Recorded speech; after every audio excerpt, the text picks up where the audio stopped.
Today we're going to go over VRC packaging. Over the last 4 years, I've been publishing 3 different games: Sail, Monkey Do, Cactus Jam, and now working on my own called Magic Hunters. Every time I built, I always needed to do this. And these are super simple. Once you know what to do, these VRCs are easy.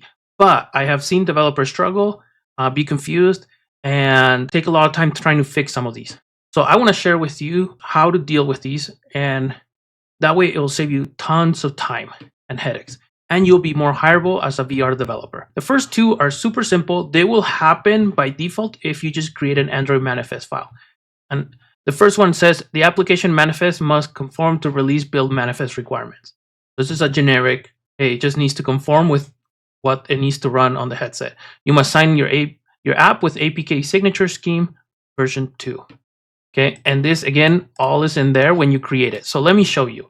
In Unity, you go in Meta, Tools, and then you have in here remove, but in here it would be create, and then update your Android manifest file. When you do this, it'll create a Android manifest file here in Assets, Plugin, Android. The other way you can do this, if you don't have the Meta tools, you can go in Build Settings, Player Settings, and you run at the very bottom of this section, Other Settings. And down at the bottom, you'll see in here, create custom manifest right here. Okay, custom key store, custom manifest, and it'll show you the path. Okay, when you hit this checkbox, it will create that manifest file here. Okay, so what are these requirements that it's trying to get you to add? So most of these are the head tracking, the supported device, the Quest 2, that's here. And sometimes these other ones are not, but for example, these are just some of the specifics that you need, these right here, that will come in with when you create the Android manifest file in VR. So these will happen, okay? So it's already set up for you. You don't have to do anything. Okay, so let's go to the other VRCs. So the third one, your app must not require Android features not supported on the Quest. This one is the biggest one that I've seen give hung-ups on developers, because what will happen is I'm going to show you an old APK that I had. When you install a bunch of plugins into your project, your Android manifest file will have a bunch of permissions, and this is in Meta. So let's say, let me scoot it up. So in here, you have your builds, and when you upload your build, it will show you the permissions required, and this is a boatload of requirements. And some of these are not needed. Some of these are there because of certain plugins that require, for example, lip sync. Sometimes you'll have lip sync and you're not even using the feature, but Meta, because you have the plugin, is automatically adding it to the manifest file. So what happens is developers are like, how do I take it out? You either go the hard way and try to figure out which plugin is doing that and deleting that plugin, or the best way, because there's all these get added when you hit build. They're not in there right now, as you can tell. In here, there's not a list in here. And so what happens is when you hit build, the Android manifest will add the Unity will add these features requirements because the plugins are asking. And so Unity will go through dependencies and figure out what it needs. And one of those requirements is, okay, what features do these plugins ask for that it needs? Okay. So how do you fix that? So super easy. Okay, let's say I want to remove this one, or I want to make sure this one doesn't get added. Okay, and because I know I don't need that. In here, you'll see this remove feature. So it's part of this tool. This tool gets added by default. It's a schema again in here, and you can just do this. You can just remove. So in here, I could add another one.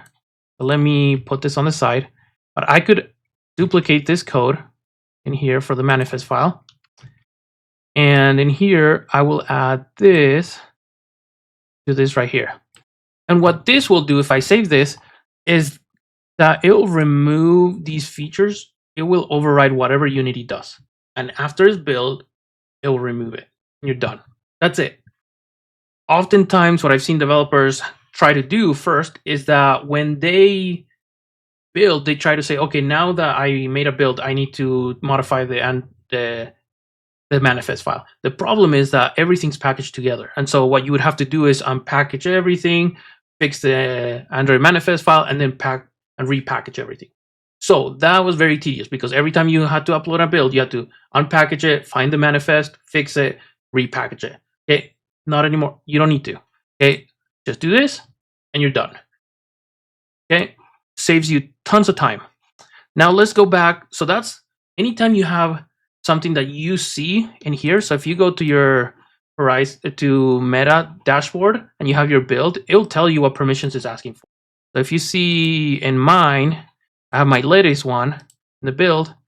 I don't have as much. I have the internet because I need the internet. I need to access the network and audio because I do voice chat and audio settings in case you want to change your volume. So these are things that I need. Okay. And so that's how you find out what you're asking for in permissions. So that way you don't get dinged. Because what happens is when Meta sees a bunch, like you saw in the previous one, where there's like 50 different permissions, they'll be like, okay, what's going on? Do you really need this? And usually sometimes they'll want to know why you're requiring certain things, especially ones that are kind of out of the blue. But that's okay. You can explain. And if you explain, they'll understand. So you need to explain why you're using each one. And if there's a specific one that's pretty serious, why it is happening. You must use supported SDK and engine version. Those, again, are done by default by the engine. The next one, this one, let's do the 6. This one's super easy. All Quest applications must be submitted as a 64-bit binary. So where is that at? Okay. So in here, in the build settings again, player, other settings, down in here, you have ARM64, and that's what you need to build, not both, just this one. Because Meta will complain if you don't have this one set up, and it'll tell you when you upload. Okay, and we'll talk about the Meta dashboard, because that's one of the features that app distribution, and you go in here, when you upload it, it will tell you, it'll give you a warning about the signature if you don't have a 64 ARM64.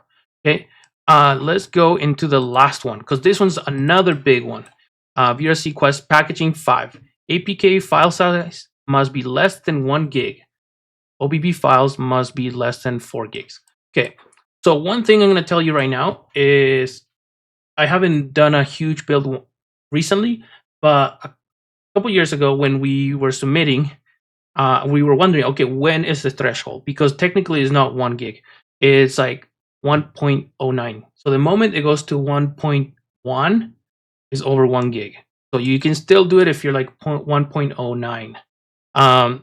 But anyway, so let's say you get it'll flag when you upload it. Again, you use this dev dashboard and you upload it. When you upload it, if it's too big, it'll tell you. It won't let you.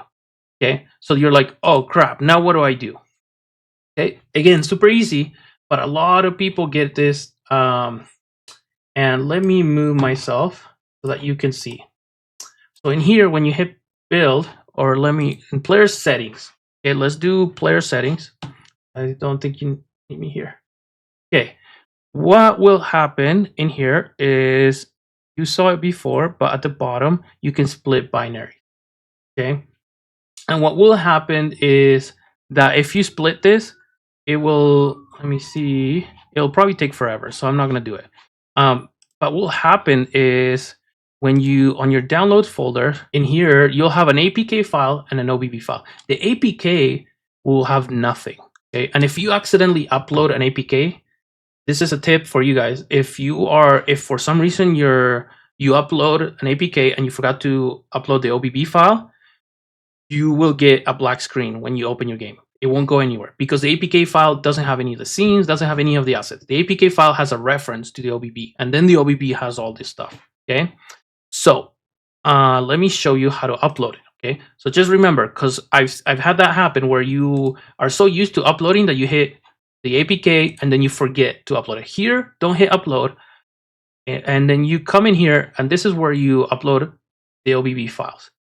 And see in here, it'll show you, you navigate towards the download folder and you go in here and grab the OBB file. Okay, that's all you need. Again, super easy. But if you don't know, you're going to be Googling, documenting. ChatGPT will tell you a bunch of stuff. It'll tell you to use the command line. It'll lie to you. You'll go crazy. So again, it's just right here. That's why I want to share this with you, because it's just simple, but it's not documented, and there's no YouTube videos about it. It boggles my mind that these things are so easy, but no one talks about it. That's it. So hopefully that makes sense. Let me review in here. You go into the settings, build settings, player settings, split the binary. You hit build. You'll split it. You'll see it, an APK and an OBB file, and then you upload it. Now, if you need to split it twice, like because it's like the OBB file can't be bigger than 4 gigs, right? That's what it said. So if your OBB, like if you're Asgard Wrath,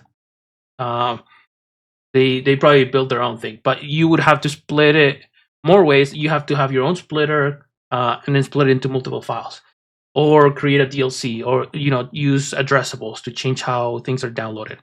But the main thing is that you exceed 1 gig, now you have a max of 4 gigs in the next one, because you can't, unless you separate it yourself, where you have maybe the APK has the first scene or whatever. That's up to you. Like with the splitter, you can't choose. With that split feature, you can't choose how your file split. It'll just put everything in the OBB, and the APK is just a reference.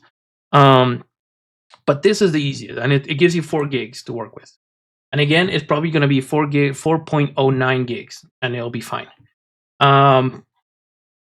So, and remember, always don't forget, because after uploading the APK, you'll forget and you'll hit upload by accident.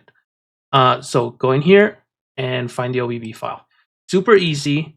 It'll save you time. And that is a VRC.Packaging. If you need help, if they're stuck with any VRCs, let me know. Between this video and the previous, you should be fine. The last tip I want to give you guys with this VRC, I recommend everyone go through this when they're starting out, even if you are just prototyping. I am prototyping, and I already have my page. I want to show you. I have this random AI generated image. I just set up the template. All I did is kind of go through some of the stuff so that I could hit submissions. I have some of the stuff figured out. I've been slowly putting assets in here because I want to deal with these packages. If you get used to this VRC is super easy, because you'll get used to the Android manifest. You'll figure out, you'll catch most of the problems that happen with meta uploads early on. And that's why I made these videos, so that you can preemptively be ready to submit your game to the meta store. And it will save you a lot of headaches, and you'll be more hireable because you already went through the process. And you don't have to wait till the end. You don't have to wait till a year. You can do it now, and you can be more profitable as a game developer, especially as an indie game developer. So don't wait to get in there and learn how to publish to the meta store.